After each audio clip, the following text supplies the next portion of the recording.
Talking about nerdy stuff. This is our vacation. Check this out. I don't Yeah. know if I told you this, Peter, but I have a 3D printer and I printed Mjolnir. Ah, that's cool. Yeah, That's so heaps cool. this is in the Yeah, I think background. you sent me a bunch of pictures of stuff that you of the stuff you've been printing. I totally Like, did. I've been like, I've been sending it to everyone. Look at all my stuff. look what I did. He was And wearing his little Boba Fett helmet. Didn't say that at all, but look at Milner.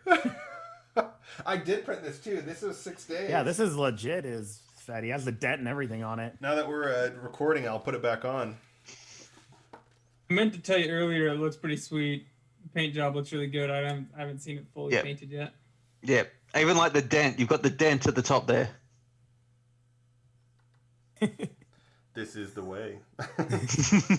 Although I don't think Boba says that. I think No, he Boba- says. No, It's he not a doesn't. That's religious very much a zealot. Mando thing. Yeah. Yeah, Boba's not a zealot. Come on. All right, let's get it started in here. Nerd. Blah, blah, blah, blah, blah, blah, blah, blah, blah. All of that chit-chat's gonna get you hurt. I'll bring you in warm. Or I can bring you in cold. Are you not entertained? Are you not entertained?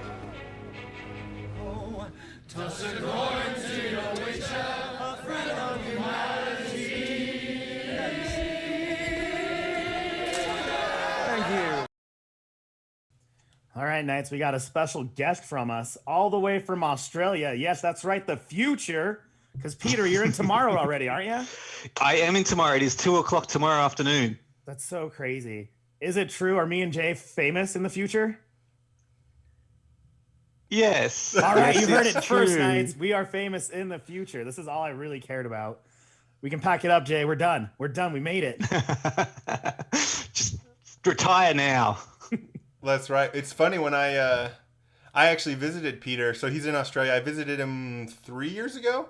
Yeah, 2017, I think it was, because I went to Boston that same year. Okay, so maybe it was 4, or 3.5. Anyway, Yeah. it was interesting on the flight home. I time traveled to get back. It was kind of weird. I went back a day when I landed. It's kind of an odd sensation. Yes. Did you feel like a superhero, Jay?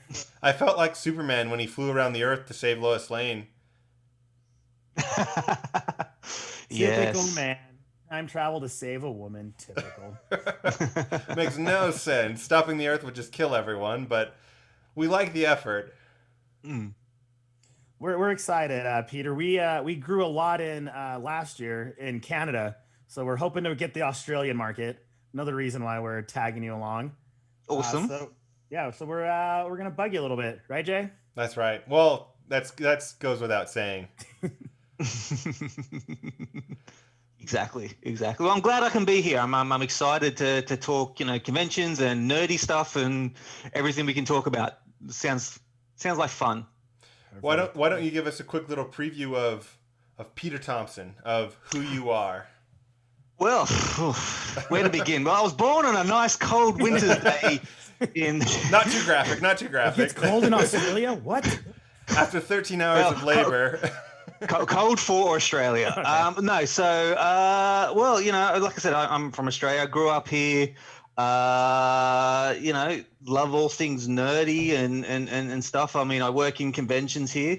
I don't know there's not really much more that's interesting about me to talk about. So, How Yeah. is here's something I did want to know. How is nerd culture in Australia when you're growing up? Is it access to like a lot of American shows? Do you guys have your own base, or was it common? Did you have to venture out? It's interesting because, I guess as time has gone on, it's kind of adapted and stuff. So we do have now, in particular, we have access to everything because we're so close to Asia. So we do get a lot of the Asian influence as well. Growing up for me back in the 80s and 90s, anime was massive here, and specific like anime shows like Astro Boy, Voltron back then. And so we would watch them on it's the ABC for us. It's different to ABC that you guys have, but ABC for us here in Australia is like the government broadcasting channel or network. And we would get all those anime shows. So we would watch that from that point of view, but then we'd also get a lot of Americanized pop culture stuff, like, you know, DC Comics, Marvel was always here. So we'd have a pretty good hybrid of everything. That's awesome. Fun fact, just saying about that, Marvel was actually purchased from a Middle Eastern man who was like a famous businessman, and that's who Disney bought it from, because he bought Marvel when it was like really struggling, and then Disney later bought it from him. It's just like the most random thing. He wasn't a nerd or anything else. He just was a really good businessman. It's kind of funny. He was smart and sold Marvel to Disney for a lot of money, I'm assuming. Yeah, I know. I wonder if he probably still gets some kickbacks too. That might have been built into the deal. That would be ideal, especially with the Marvel Studios and the amount of money that they make now. Money printing machine. Do you with anime, have you watched any of One Punch Man? I have. I'm waiting for season 3. They take forever in between seasons, but One Punch Man's awesome. What are they doing? They know they've got the audience are just captivated. It's I guess it's one of those things that, you know, when you know you've got the audience, they'll come back if you build them in. The storyline's already there because they've already got all like the actual comics, the manga comics. There's the story's built there. They just got to turn it into the actual animation. Right. What I was gonna ask on that same vein. Do you watch it subtitled or dubbed? That's a good question. I'm not so precious, so I will watch it. I will watch it dubbed if it's there, just because I don't have to sit there and concentrate on the show too much. Right. Exactly. I end up watching both. I watch it once subtitled, and then they release the dubbed version later, and I like watching it again so I can pay more attention to the animation than trying to read. Yeah. Yeah. Yeah, it's I mean, I enjoy anime. I mean, I've got 4 kids, 4 boys. They're all anime freaks as a result. You know, they watch Crunchyroll all the time, or we have a local streaming service called Anime Lab that they watch as well. So it's that's where most of their time is spent when they watch television. So before we get too deep into like kind of nerdy passions and stuff, we'll swing back to this. Johnny, did you want to jump into cons first? If you want to throw it down that hard, we can go to cons easy. Let's talk a little bit of conventions, because that'll tie into some of our nerd passions too. Yeah. What give us a little background into your occupation, because I know you work for Comic-Cons. Yeah, so I'm the sales and partnerships manager for a convention company here in Australia. I won't talk about who they are, just in case I get in trouble for that side of it. But right. So I organize an event for the gaming industry here now. So for video games in the pop culture. And I used to work on an event called Oz Comic Con. We don't do that one anymore.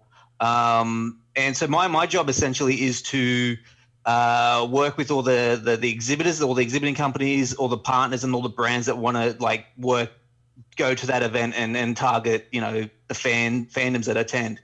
I help them come up with great ideas and creating activations and ways so they can just interact with fans and get the most out of it. So that's essentially my job. It's a fun and frustrating job at the same time, is probably the best way to put it, because, you know, fans are fans. You know, they're either really great or they're really bad. I mean, and conventions are they're a lot of fun. The best part of the job is actually being on site and seeing everything come together. It really is. I guess one of the things I would say, because conventions are fun because they kind of fit into 2 categories. You've got the San Diego Comic-Cons and New York Comic-Con, which is like these big, all the studios will attend because they have to be there to promote their movies, and all the actors will come because that's part of their contracts to market the movies at these events. And then you've got everyone else. Are we in that category? San Diego, New York, or everyone else, essentially. And I fit into the everyone else sector. Yeah, that's cool, because I remember, I'll go to cons and I love San Diego Comic-Con. That is a different experience. Yeah. But if I was pressed, Anaheim, they have a WonderCon, which is what San Diego was like 8 years ago, which is for the fans. That one is just breathtaking. Like, panels are small, the exhibitors are small, but you feel like that's more nerd haven. Yeah. It's not commercialized. Yeah. Well, yeah, exactly. And everybody wants to be the San Diego. All the conventions around the world want to be San Diego Comic-Con. They want the film studios to bring all the actors over, and that way they don't have to pay them to be there. But that is just, it's just not going to happen. I mean, San Diego's its own machine, its own beast. I've never been to San Diego. I would love to go just to see it. I know my understanding, New York's bigger though in terms of total visitation. A little bit bigger. It's not by much. It's like by 2,000 or something. I looked it up. It's more than that, because my understanding, and I could be wrong, correct me if I'm wrong, San Diego caps their visitation at 135,000 people because they physically can't fit more people into the venue, where New York nearly reached 300,000 last time we were on. Wow. Yeah, okay, 2019. The data I was looking at was old then. Very old, because when I looked at it, it was comparing two numbers and they weren't that far apart. That would have been years ago then. Yeah, like I think it was like they reached 285,000 in people attending in 2019. I mean, now's a completely different kettle of fish. But yeah. Yeah, It's speaking just of that, easier in go ahead, California for them to go. Like, so a lot of them, like, you'll get more random, like, celebrities, if you will. Because I fanboy hard. I went with industry people, and they're used to it. So I kind of embarrassed them the first time I went, because I was just like, oh, it's a guy from Battlestar Galactica. I'd like chase him down, said hi, and he was just walking the exhibit hall, like he didn't really care. He was just there to hang out. So you get way more of that at San Diego, just because it's where they live. They're like, oh, I'm a block from there, or I'm shooting something, or my friend is here. Well, that's the thing with like the conventions for everyone else, Pile, is obviously there's so many conventions out there now. Like every city pretty much has their own convention around the world, and the visitor, like in terms of like the celebrity guests that they get, also the companies will pay a fee for them to come out, and then they would also get money back from doing autographs and photographs and meet and greets and things like that. But there's only a certain number of actors that kind of fit into the genre that they're after. And then like especially the top tier ones. And when you got places like, I hate to say, well, it's us in Australia, but we're so far away from everyone, and for them to come out here, it's like a week, 2 weeks out of their schedule when they were actually filming other things. You know, they can't take that time, so we don't get the same kind of level guests that you would get in the States, where it's like they go for a weekend, it's a couple days, they can do it. But then you also get the actors that basically their job now is they were in a show 20 years ago, like Battlestar Galactica. Their entire money for the entire year comes from doing conventions all around the world because they can do that now. Yeah, Farscape was a big one. I love Farscape, and they literally, that's all they did. A lot of them for like years, just went to every con they could, and they made six figures. Yeah, enough for them to like live off of. They would just go to cons, and it's enough that Amazon might pick up their other season. Fingers crossed, because I love Farscape. Well, I mean, that was filmed in Australia too. Yeah. It's funny because like they try to play it off like they were in California, but everyone had accents, and they're like, "Oh, we landed here," and it was just funny. Yes. Yeah, like the one main actor was from the States. Everyone else was Australian, but it was great. It was one of those like shows like Keep Telling Jay, survive it and you'll love it. So it made in the early 2000s, so the graphics are kind of bad, but it's Jim Henson. It's a Henson production, so the puppets are great. Yeah. No, it was. I mean, it was good. It was really good. I mean, and I feel like most of that cast went on and ended up going to Stargate afterwards. Yeah, it's all stars. Stargate's all of them. Exactly. So, so conventions, they're like I said, they're an interesting thing to work on. They're a lot of fun, but there's also a lot of heartbreak sometimes when things don't go to plan. Or when a pandemic hits. Or when a pandemic hits and your entire revenue stream is dried up because you can't hold face-to-face events. Yeah, what does the future of kind of cons look like? I realize that sorry, Johnny, I'm cutting you off. No, go. But every country's different depending on how they've handled cases. I know, and each state is different in the U.S. What does it look like in Australia, and what does it look like for some of the other projects you might be working on, without sharing too much?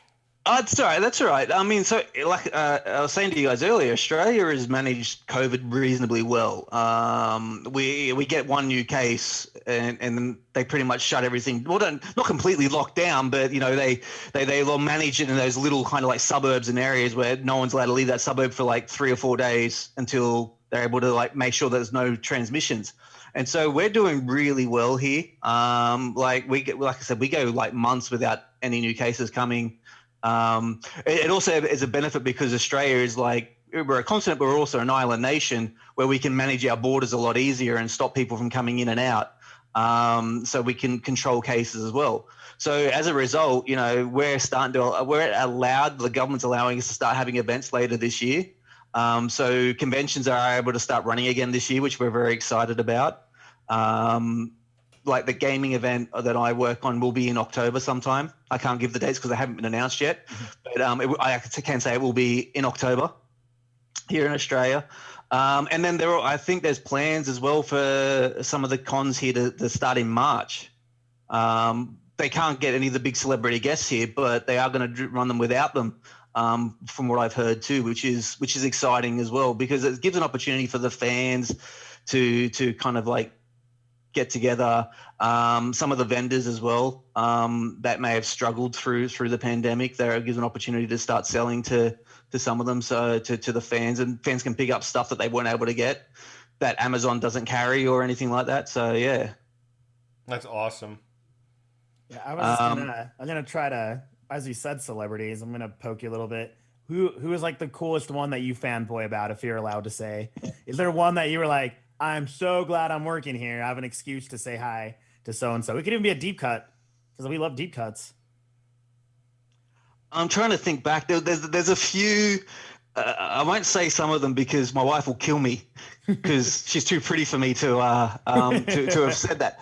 Actually, meeting Robert Patrick was really cool. For like, because he was like, growing up Terminator 2. He's like, and he's been in so much stuff. But he was really cool to meet. He was a really nice guy.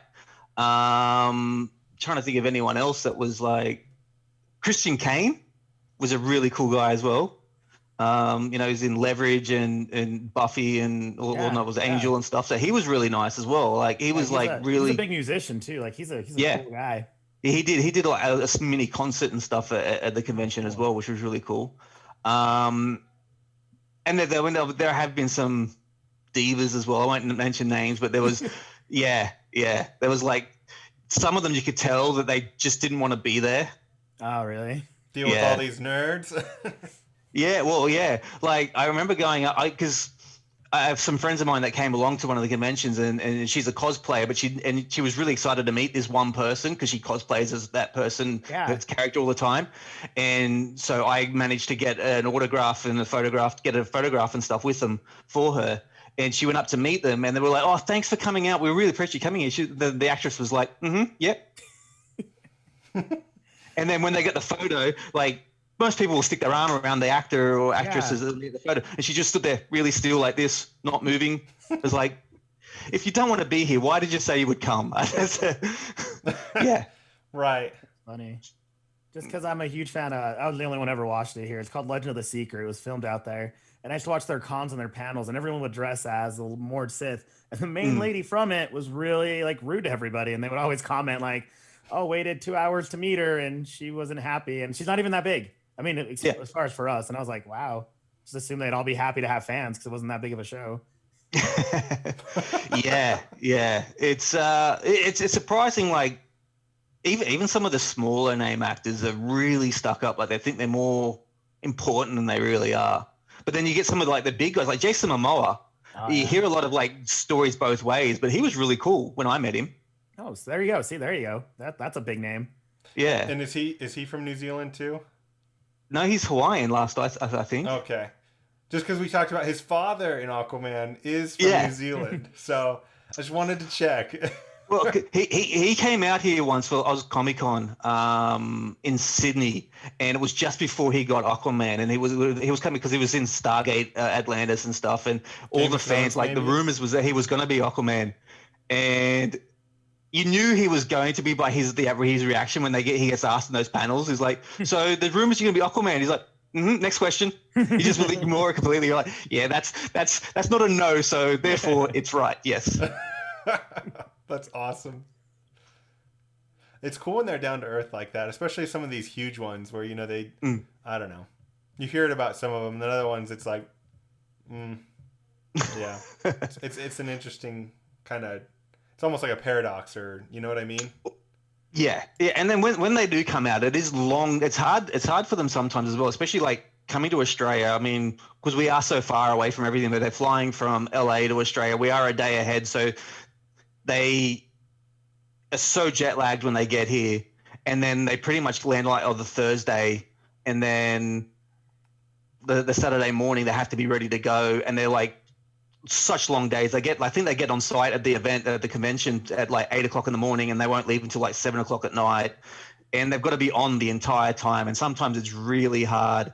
And I've heard stories about the way that some of the fans will treat them, and it's got to be hard for them to be so cool all the time as well. Like the fans are just really full on. Oh yeah, is the best way to put it. Yeah, there's some stories I've heard them where they try to slip them photos of themselves, and yeah, it's not cool. It's not surprising though. I feel like that's kind of stuff you hear about, or like it just kind of comes after a certain level of getting big. You just kind of have these worse than trolls, you know?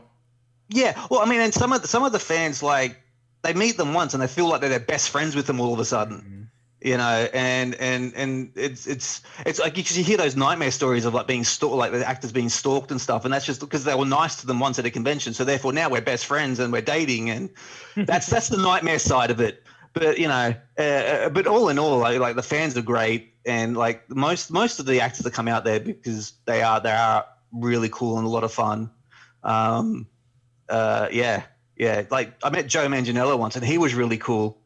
Talking about D&D and stuff. I mean, I don't play too much D&D, but he's really into it, and he was like, yeah, he had a lot of fun when he was out here. So yeah, he plays Slade Wilson, right? In the DC yes, universe. In the DC movies, yeah. Not to be mistaken with Deadpool or Wade Wilson. He's I hate that. Their names are so close. I thought you were gonna say he's your favorite Magic Mike guy there for a minute, Jay. Oh, yeah, no. Favorite werewolf from True Blood. Yeah. Like how you went straight to DC to make sure no one makes fun of you. Exactly. Hence the Batman T-shirt. They were all thinking it, Johnny. You didn't have to say it. But yeah, no. Because like I keep telling Jay, like the coolest thing for me for conventions, and you're in a place where you can throw a rock and like hit anyone that you will automatically can be best friends with about any subject, because they're nerding out as hard as you. Like that's what I noticed. One of the things I love about certain conventions, especially like, I'm going to name an event now, PAX. Have you ever been to PAX? Yeah. I've never been. I know what it is though. Yeah. Yeah. So, I mean, they've got this, when you any PAX around the world, when you first walk in, they've got this massive sign that says "Welcome Home" on it. I love that because it is like, it's a home away from home, essentially, where you can go meet people you don't know, like other fans, and you've all got the same interest, and you can just talk about gaming or whatever it is. And yeah, it is the greatest opportunity to meet like-minded people, not be judged for liking some obscure game or TV show or movie that no one in your family would have ever heard of or would ever watch or play. But yeah. Yeah, because I was at the Farscape panel because they had their 20th anniversary at Comic-Con, and it was in a smaller room, but everyone waiting in that line was there to see them. So no matter what, you just talk to everyone, and it'll be like, "Oh, it was on Netflix. Did your friends watch it?" And you get so excited. Yeah. Oh, well, that's the thing. And then that's the best part, I think, of a lot of conventions is you wait in lines for hours for things, but I guess the community you kind of build while you're waiting in lines, talking to everyone about that one thing, the one obscure thing that you've never would talk to anybody else in your real life about. So does it ruin... Oh, go ahead. I was going to say, and in a lot of cases, you know, like you have lasting friendships because every year when you go back, you see the same people and you're talking about the same thing. So it becomes a yearly ritual a lot of times. That's awesome. I was just going to ask, is there anything that's like that working at cons has kind of ruined some of nerdom for you? Like, are there any things like that? Anything that's kind of like you have a different take on it, or it's kind of skewed your perception even? Oh, not so much of like the fandoms. It has made me a lot more jaded, a little bit, especially with social media in particular. because there are certain fan groups that we would normally like monitor because like they're the hardcore fan groups that they're on Facebook and Instagram and stuff, where they would post a lot of things.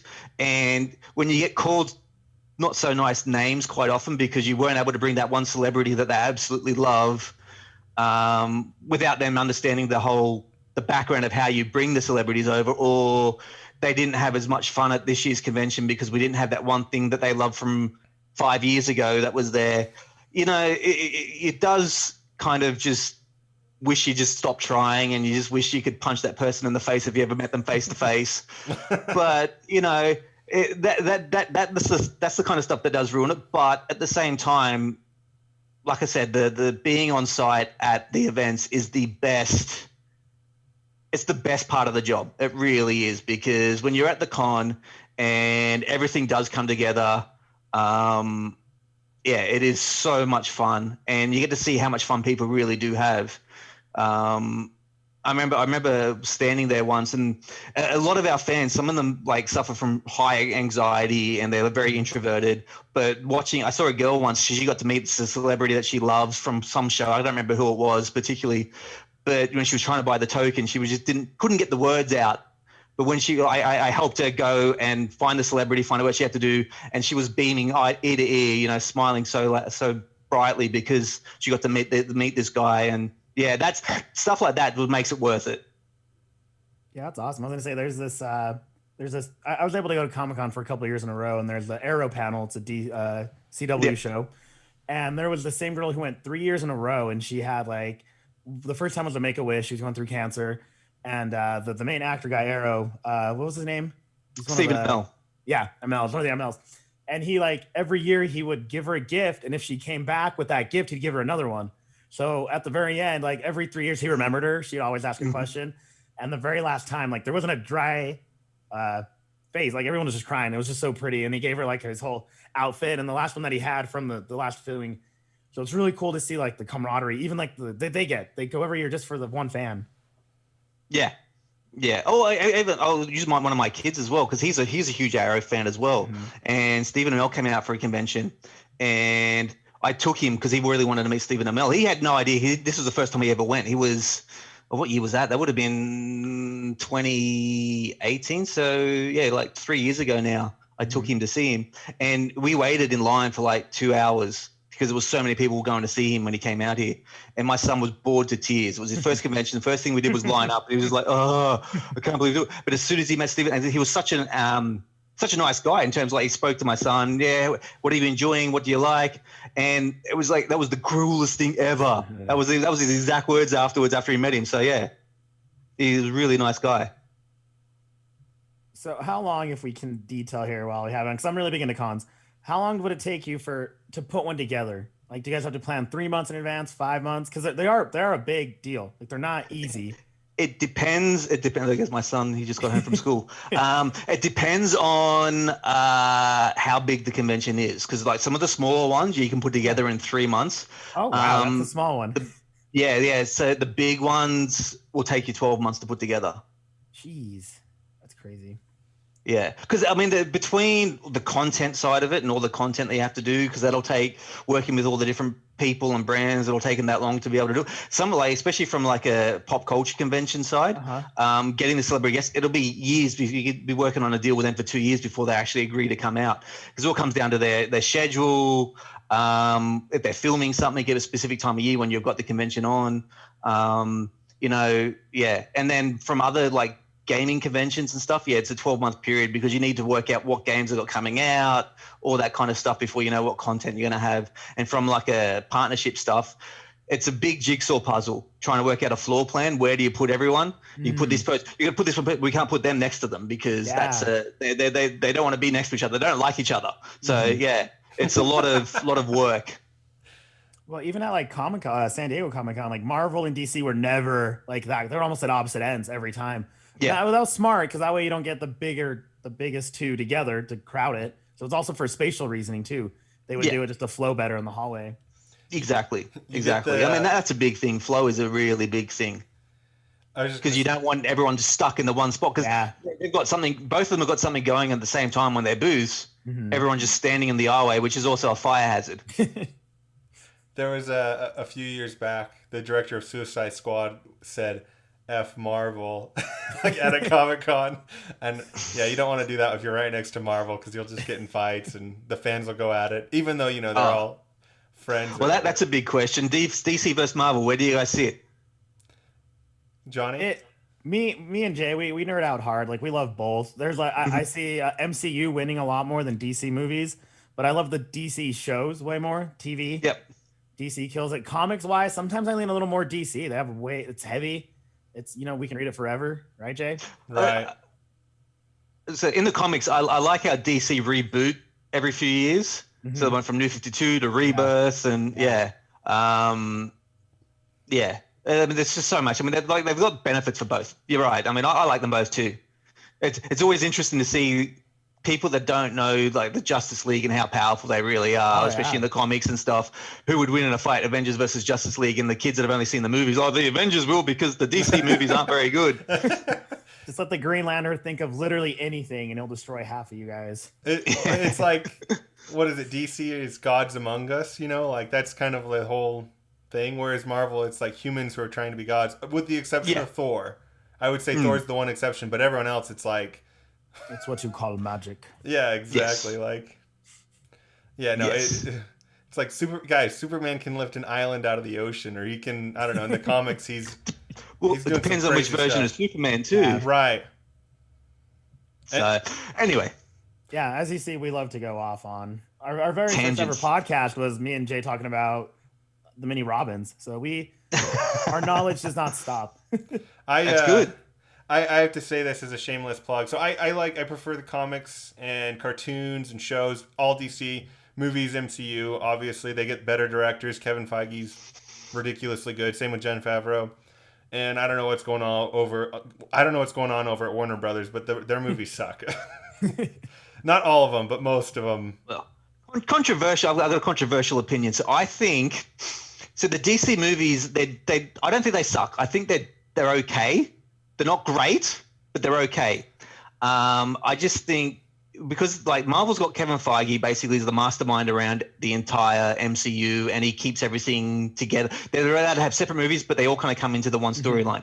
I don't think Zack Snyder was kind of that, but he really wasn't. So they didn't really have that one plan. And I think they hit Justice League too early, and Batman vs Superman should have been 2 movies. If it was 2 movies, it would have been better instead of trying to fit everything all into one. Like if they did a Batman movie where, Superman's just destroyed a city with his fight with Zod, and how do I deal with it like that? That should have been one movie in its own. How does Batman reconcile in his own mind the fact that they've got these godlike people that's destroyed a city and he's fighting criminals at this level versus, and then it should have been him going after Superman and making that decision at the end of the first movie. That's what I think should have happened. I'm probably wrong because I'm not a filmmaker, but we're fans, so we're right. We're always right. That's right. Let me say this. As much as I say it, they suck, and yet here I love Shazam just as much as any Marvel movie. Same with Aquaman. Same with Man of Steel. Batman vs Superman, not so much. Suicide Squad, I don't like. First Wonder Woman, we love the first Wonder Woman. Unreal. It's better than most Marvel movies to me. I love the first Wonder Woman. The second one, and I think that's the problem. I just watched the second Wonder Woman and thought it was terrible. So I actually enjoyed it. I just watched it as well, and I thought it was okay. It wasn't like on the same level as the first Wonder Woman movie, but I still enjoyed it from just a pure entertainment point of view. I thought it was good. I mean, there's a lot that didn't make sense, but like, why did when they brought him back, did he have to go into someone else's body? But right, and why does Cheetah Girl get 2 wishes, and what, I don't know. There's a lot. As I was watching the movie for the first time, I was picking stuff apart. Like, oh man. This really, like, you had an extra year and you didn't flesh this stuff out. So I guess that's my frustration. And my expectations were Patty Jenkins was going to have a 9 out of 10 movie, and for me it was like a 5 out of 10. So I think that made it even worse, I find with the especially with the DC movies, because I am more of a DC fan than Marvel. I love the Marvel comics and stuff. I mean, growing up in the 90s and stuff, like the X-Men comics were amazing back then. And I used to collect the X-Men comics and stuff. But I am a huge DC fan, and so my typical reaction is I like the movie the first time I watch it, and then I watch it a second time, and that's when I start picking up. And it's just the fanboy in me going, "Oh, Superman and Batman are the screen together. and then it's and then the more I watch them, like I was like that with the Suicide Squad. I thought the first time I watched it was actually pretty good, and then the second time I was like, ooh, maybe not so good. Enchantress. yeah. But it essentially is, like I said, it's just me being the fanboy that I am, just going, oh, it's so great that they're there. Because as a kid, like back in the 90s, I would have loved to have like movies like that. Would have loved it. Yeah, I think it was, it could have been like late 90s, because I was telling Jay, like, a lot of these people are like confused about WandaVision and the Scarlet Witch. And I was like, if you're a true Marvel fan, you know how powerful she is. She created her own universe because it's my favorite cover. I'm a huge Cap fan, me and JR. I have this one I purposely bought. She's making out with Captain America. Nothing to do with it, but the cover is her with Cap because she made her own universe and she wanted to date him. And I was like, see, that's how powerful she is. Yeah. It's like you go to the House of M storyline and stuff like that, and it's just insane.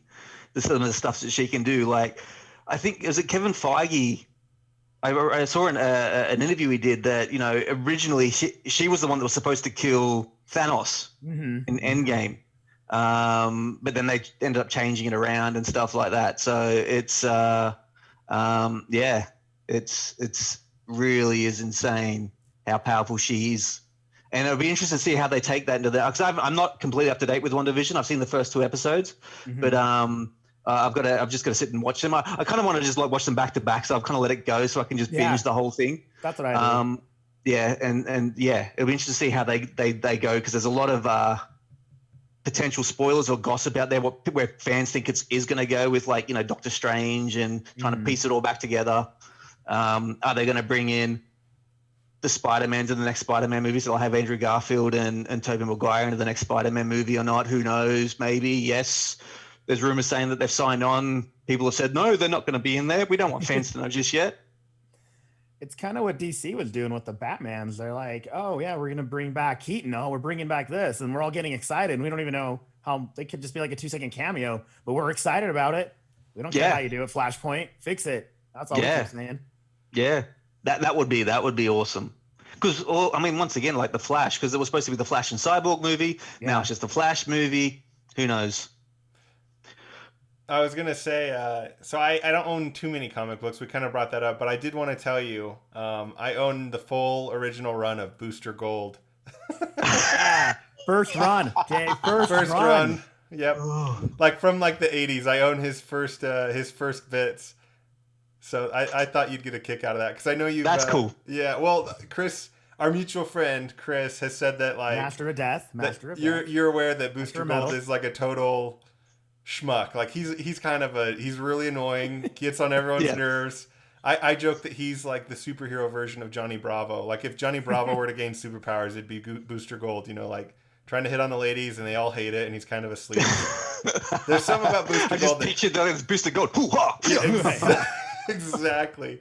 So I saw his comic run on eBay, and I was like, huh, I'll buy it. So I thought you'd get a kick out of that. I have a few others. It's gonna be the best investment you've ever made. When he gets a movie, I'm sure that it'll, if he ever does, Dude, Amazon's gonna pick his series, and it's gonna be amazing, and you're gonna be laughing at us. I know. my comic book run will be worth a ton of money then.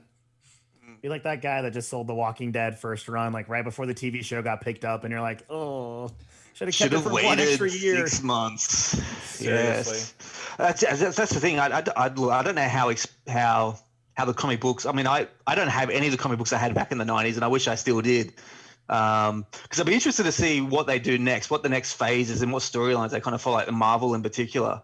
Because I know in the comics in the 90s, post Infinity War, there was like a bunch of other Infinity comic books that came out, like Infinity Crusade, and I had the 6-issue run of that in the 90s. I don't have them anymore. My brother probably has them hidden in his house somewhere. But I'd be interested to see where they go next with all the storylines and stuff. Yeah, they're at a jumping off point, an inflection point. It'll be interesting to see where it kind of goes. What else do you like besides superheroes? If you don't mind me asking, what are some of your other nerd passions? I mean, I'm a huge basketball fan, but that doesn't kind of fit into this. No, it fits. Nah, we played fits. ball growing up, so we know basketball well. And you Yeah, have, so- you have nerds in basketball. It's all just passion. Well, that's right. I mean, gaming, because I talk gaming every day for work as well. So I'm really into gaming as well. Having said that, though, because I've got 4 boys, I never actually get to play any games anymore. I think the last game. Trying to think of what was the last game I actually sat down and played fully, and this is a long time ago. God of War. The last God of War was the last game I played. Like, just sat down and just played the entire thing. I've dabbled at things here and there. Like, I played Squadrons, like Star Wars Squadrons. But yeah, and Star Wars. I'm a huge Star Wars fan. I love Star Wars. Have you played any Skyrim? No, I'm not. I've never played Skyrim. The guys at Bethesda will kill me for saying that, but I've never played Skyrim. We're about to kill you. What the heck? Outside of PAX, it's like saying DC's horrible.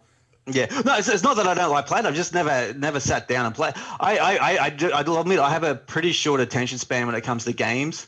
Like, I'll sit there for like 45 minutes to a half an hour, or like to an hour or so, and after that I'm pretty much done for the night. I just don't want to. I'm not the kind of gamer that would sit there for 8 hours playing World of Warcraft or anything like that. For days. Yeah, we didn't do that on Skyrim at all, right? Not Jay? that I've done that. Yeah. We didn't lose time on Skyrim or anything. Yeah. Yeah. So yeah. you were saying you like Star Wars. Well, before we berate you too much on Skyrim, let's switch back to Star Wars. Yep.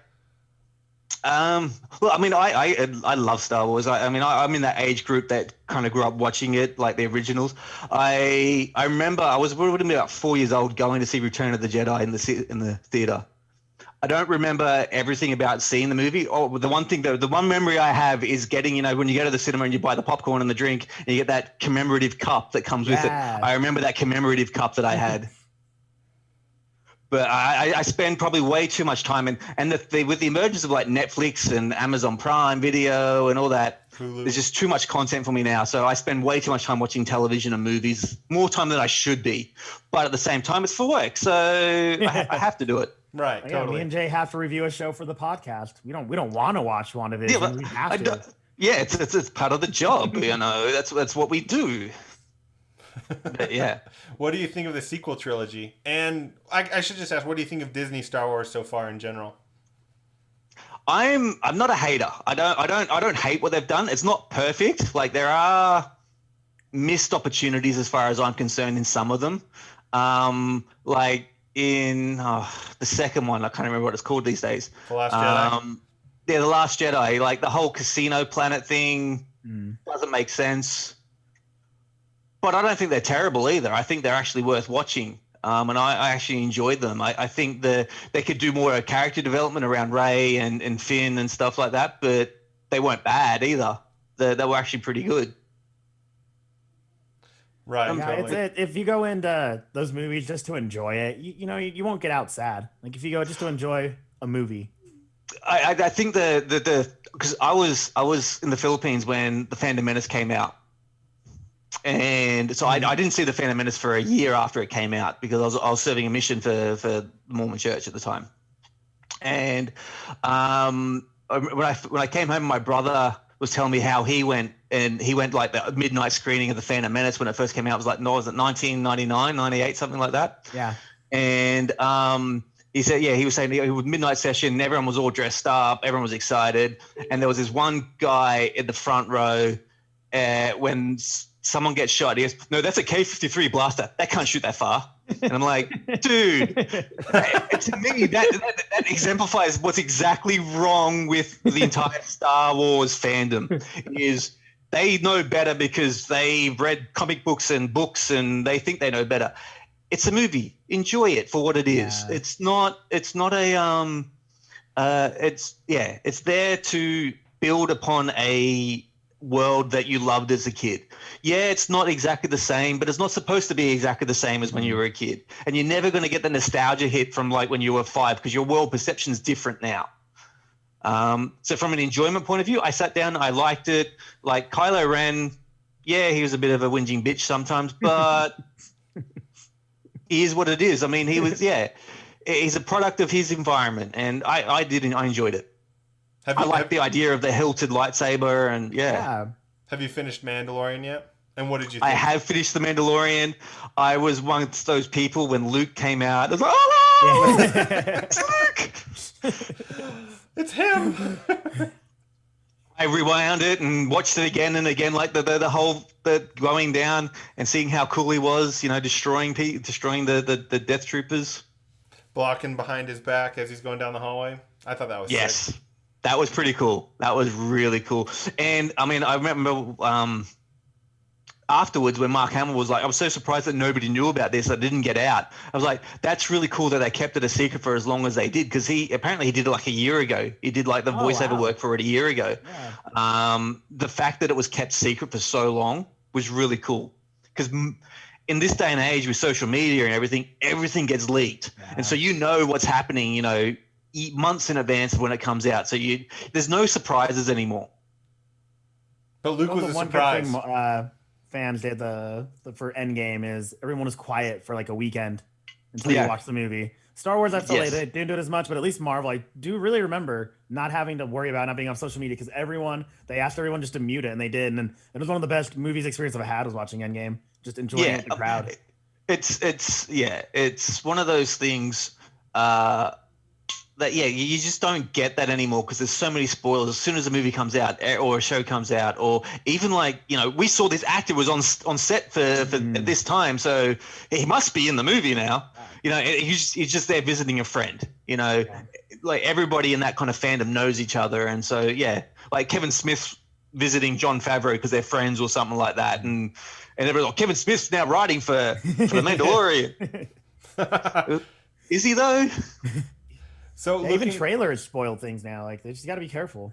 Oh, the whole movie and the trailer is my biggest pet peeve with Hollywood. I knew if I dropped that, it would trigger Jay. Sorry, that was. Well, it is, because like the one thing I hate about trailers is they have scenes in the trailer that aren't in the movie. Like I hated that with Infinity War, where like they're in Wakanda fighting and you got the Hulk running down there. That didn't happen in the movie. So they either do it because they know it's going to throw people off, or they do it and then change the movie halfway through. I have a complaint of like Batman versus Superman. They showed that Doomsday was in the movie, and I was like, this is like the end of the movie. So I know that Batman and Superman are going to reconcile. That sucks. I don't want to know that until it actually happens. That is true. That kind of stuff drives me insane. Don't show me clips from the end of the movie. Show me the first like 2 minutes of the movie, and that's cool. But yeah. Yes. Or there's things like the other things that like pinnacle, like they're important to the storyline, and they cut them out of the movie because it's running for too long. Like we only want it to be 2 hours, but the hour's 3 hours right now, so we cut out an entire hour of important information, and so the movie is just very chopped and changed. Speaking of movies, what are you most looking forward to in terms of movies and shows now that everything's been delayed and we've got a huge amount of stuff coming forward? Yeah, what are some of the ones you're most looking forward to? That's a good question. I think next Suicide Squad movie. James Gunn did it. It looks like the trailers I've seen look really good, and I'm hoping it can kind of get DC movies back on track a little bit. Because DC, like the Warner Brothers, kind of seem to. How do I put this nicely? They kind of fly by the seat of their pants a little bit. They don't have a long-term plan. They start putting together a long-term plan, and then a movie doesn't do as well as they would like. And so, like, all right, we're scrapping that long-term plan now. Yeah. And they get involved with directors. They have, like the first Suicide Squad, they changed a bunch of stuff on the director. The studio gets involved and kind of castrates the movie. Yeah, exactly. So I'm looking forward to that. I'm looking forward to all like the Marvel stuff. I mean, Falcon and Winter Soldier comes out in March next month. I think so. That looks pretty good. Black Widow will come out in May, I think. That looks like it'll be a good movie as well, because it's less superhero-y if it's a superhero movie, but it's like, because none of them actually have superpowers, so. It's like Winter Soldier for Captain America, like a spy thriller that has Marvel people in it. Yeah. So, I mean, there's a few things I'm looking forward to. And I think there's Marvel in particular, because they do really well at launching lesser known characters. Because you look at Guardians of the Galaxy, not many people knew who those characters were, but they've turned them into these big time characters now. So I'm looking to see what they do with some of them, like the Eternals and that I'm going to pronounce it wrong, the Kung Fu on Shang Tzu or something like that. Yeah. Legend of something, yeah. Yeah, that one, I think that'll be a really good movie. If they're done right, those movies are done right. So, yeah. Are you a fan of Dune? No.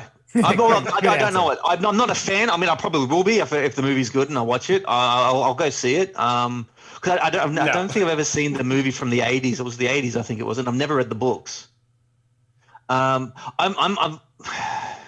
when it comes to turning making a movie from a book, I'm kind of like on the fence with that one, because there've been some really good movies come from books, and there've been some really bad ones. Like, I wasn't really much of a reader until about 15 years ago. A guy I work with, someone gave him this book, and he was like, "I don't read, I don't want it." And he gave it to me. I didn't read a whole lot then. It was Eragon by Christopher Paolini. And I read it and I loved it. I mean, it was a very simple book. And it actually kind of got me into reading, so I read a lot more now. But then they turned that book into a movie. I don't know if you've ever seen it. It is the biggest piece of trash I've ever watched. Jay's ranted very much about it.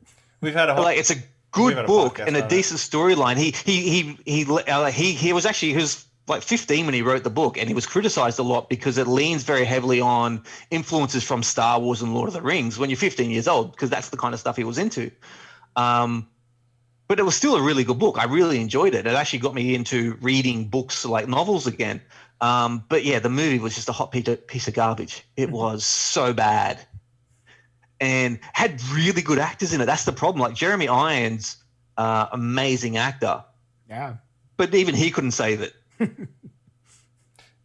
Did he play Alfred in?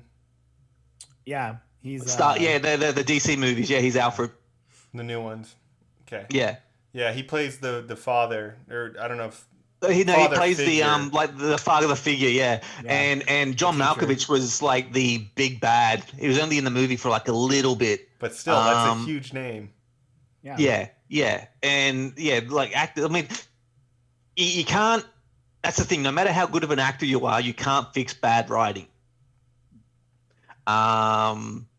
And you look at the last Fantastic Four movie, it had some really good actors in that. Oh, yeah.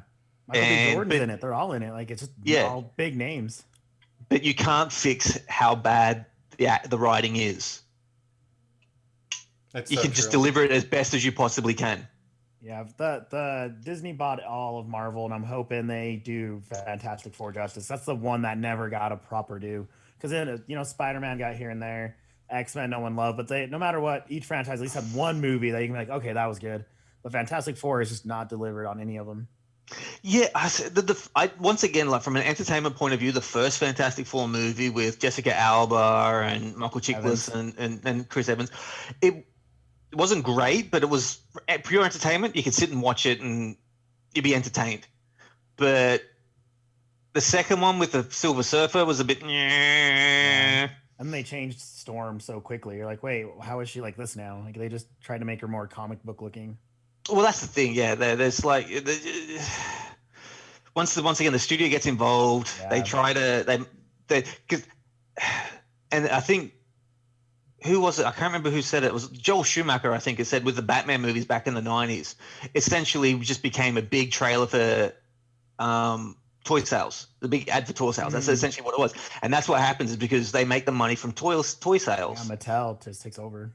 Yeah. I mean, and the money they make from that outweighs the amount of money they would have made from the box office. So, and that's what the Batman and Robin and Batman Forever, I think that's what they turned them into. Yeah, cartoony. Those movies are so bad. Yeah, but when you one worse than the other. They are terrible, but if you're a 9-year-old that loves Batman, I loved it as a kid. They're amazing. Yeah, they're Arnold amazing. Schwarzenegger Batman playing Mr. hockey, Freeze. that was cool. Yeah, yeah, and essentially just into a hockey rink. Well, and it turns into because it turns into a toy sale because then they've got like 20 different versions of the Batman from that movie, one with hockey skates on, and one, with a special laser to Robin claws out, and it's all, that's what it turns into them, and that's where they make their money. Like DC, Warner Brothers make their money from that. So, and then as a parent too, you look at Batman 1989 with Michael Keaton and Batman Returns, and how dark they are, and you're like, I really want to let my kids see that. Yeah, Batman Returns is very, very dark. I remember watching as a kid and I couldn't really watch it. And I was like, why is this penguin so creepy? He had a bad childhood. Yeah, why did he bite his nose? Yeah, this is so weird. I watched that as a little kid and I was like, ah! Yeah, Catwoman turns into this. And you're like, what is this? Ah.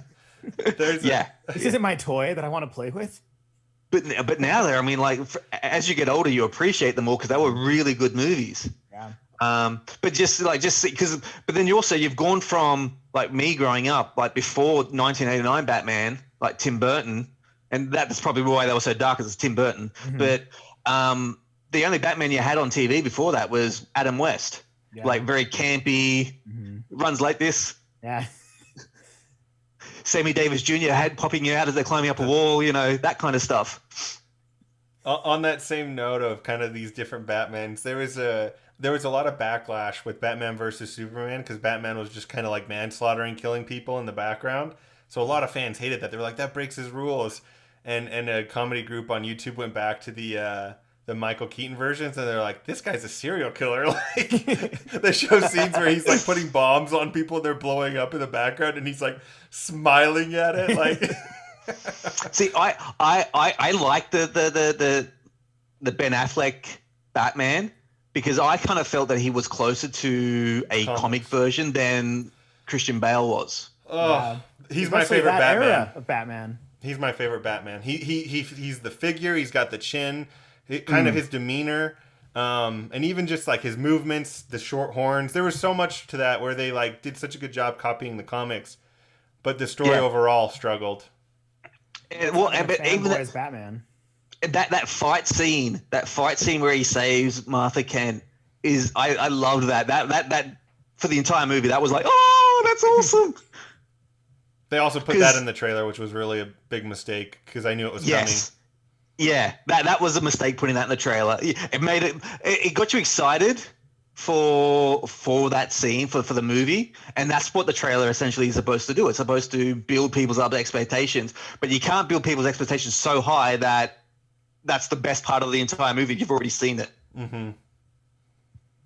Absolutely. So, yeah. I love that warehouse scene though, because they're, in all the other films, Batman always fights people maybe 1-on-1 or 1-on-2.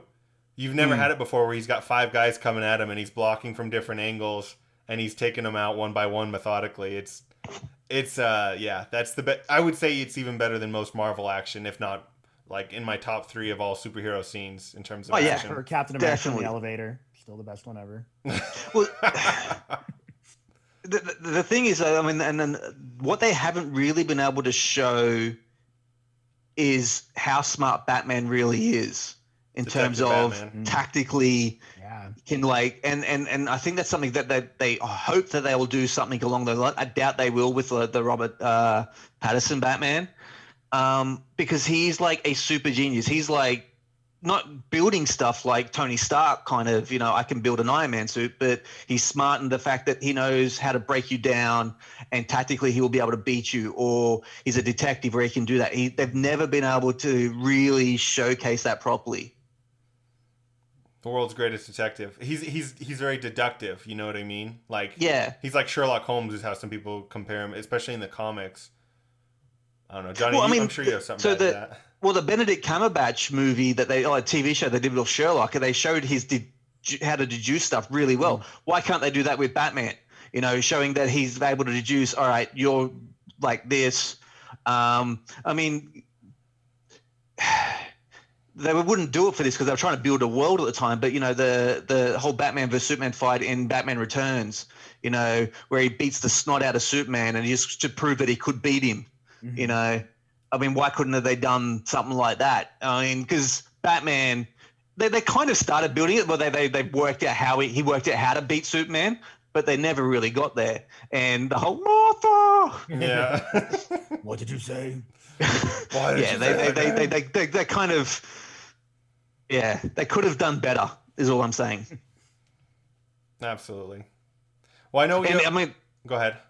I was gonna say if they might, to my point that I made earlier, if they turned that movie into 2 movies, they would have been able to flesh it out more. But it's too late now. Or is it Flashpoint? Hint, hint. Well, yes. Or I'll be interested to see the Zack Snyder cut for Justice League when that comes out. That's next month. That's something I'm very looking forward to because it's like what's supposed to be like 6 episodes long or something like that. Yeah, I it's think like it's 3 45 hours. minutes of actual footage, right? But in a movie, Yeah. that's a big deal. In a movie, that's a big deal. Yeah. What do you mean, Johnny? Like in terms of new stuff? No, like yeah, like the cutscenes and stuff. Like it's 45 minutes worth of a movie that's already 2 hours long. Gotcha. Yeah. I know that he said that his new movie won't use any of Joss Whedon's Thank stuff. you, Joss Whedon. Yeah. So at least it'll be succinct with the same color, not 2 different colors in a movie. Yeah, you won't have a funny looking lip where the moustache was. Well, because the trailers. I mean, going back to the whole trailer stuff, because like where Alfred talks to Superman, like Superman shows up, they didn't put that in the final cut of the movie, but it's in the trailers. Right. So And we don't get to see Superman in his black outfit, which I love when Superman puts on that black outfit. I think that's so sick. The black with the gray symbol. yeah. Do you think Henry Cavill will ever come back as Superman? I've heard he's in talks Moa too. have anything to say about it? But I mean, again, we're going back to rumors of who knows. But I've heard that he's been in talks, and there's. I thought there was confirmed on IMDb a project for him with Superman. Let me look it up, since Guillermo's not here. It's one of those things they can do it, and I feel like the streaming sites have helped because DC is all over the HBO Plus, whatever it's called, and it's HBO Max, yeah. Yeah, Max, yeah, and it's making it so they're able to tie it in because I love DC's very good about explaining, hey, there's different universes, so we're allowed to do this, and they can all converge if they want to. That's all the New 52 is. It's just 52 different portals to go. You know, it's what the CW did, which I thought was really smart. Even though I don't like some of their shows because it gets very high school drama, but Yeah. DC's able to use that. I mean, you know, Marvel's using it with the MCU stuff. The Phase 5 is half on the streaming site. Yes, I mean, and that's the beauty of DC because they've always been very upfront about the multiverse, and you know, especially when they started doing the movies and they had the shows and they got the 2 different versions of the Flash. And I haven't actually watched, and this is a big spoil, but I haven't actually watched a lot of the CW shows. I think I got like 3 or 4 seasons into most of them and kind of just haven't had a chance to catch up. The problem with so many streaming services, there's so much stuff to watch now, and I just don't have time to watch everything. But I have seen that one episode where they ended the crossover with the multiverse, Flashes. And then like that the Flashes come together. That was I really like that a lot. And so I think it's been really good that they can do that, and they've like I said, they've been very upfront. We've got the multiple universes, so they can always bring Ben Affleck back if he ever wants to. Yeah. They can have the 2 Supermen kind of do something together because they've got the TV show now. So yeah. That's awesome. Well, we don't want to take all your day. We know it's the work day in Australia, so we'll start to teeter this off. Do you have any final thoughts, comments, any words of wisdom for us? Not really. I will say, look, going back to conventions a little bit. Once they're able to go back on, you should all go to conventions because they're a really great place to live out your fandoms and meet like-minded people. So yeah, and yeah. Should do this again soon sometime. And don't worry, Peter. You can book us anytime. We'll be on the first flight. It'll take us a year to get there, but yeah, he doesn't want us to come until COVID's under control, Johnny. Yeah, get COVID under control because what will happen in Australia right now? True. If you come to Australia, you can. It's hard to get a flight to come in, but you have to spend 2 weeks in quarantine in a hotel before they let you in the general population. 2 weeks in Australia. No. Oh, sitting in a hotel room for 2 weeks, eating room service. Yeah. Streaming movies all day. No. Exactly. Johnny and I would look like a new girl when they get stuck on the cruise if it was me and him in a hotel room for 2 weeks. I'm the Sugar King. I just finished watching. I'm up to like season 4 of New Girls. I literally just started watching it over Christmas. So yeah. The bromance on that with Nick and Schmidt is it's to me and Jay's heart.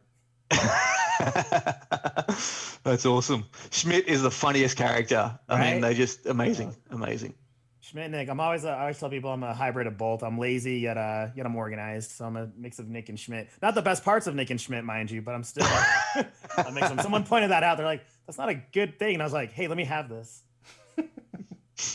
No, we'll shoot you some stickers here, Peter. I know I've got some stamps that when my wife and I got married, my mom gave us like a book of stamps that I didn't send out one thank you letter. It's so bad. I was in the middle of school at the time. I was like, we got married and I was right back into school like that next weekend or whatever. I was working too, and so I was like, oh, I'm gonna send out these letters once the semester ends, and then I forgot. And so when we moved, we found the book of stamps and we're like, Oh, I knew I forgot to do something. So I've literally just been sending certain followers stickers and stuff using those stamps.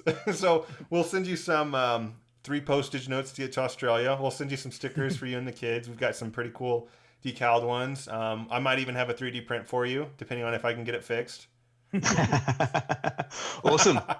Well, thanks for having me, guys. It's actually been a lot of fun. It's always fun to sit in there because you can sit there for hours talking nerdy stuff. So and we do. We'll have you back on when the when the Snyder cut comes back and yes, Zack Snyder's come back and we can nerd out hard on just that. Okay, sounds good. Sounds like fun. All right, Knights. We will see you on the flippity flop.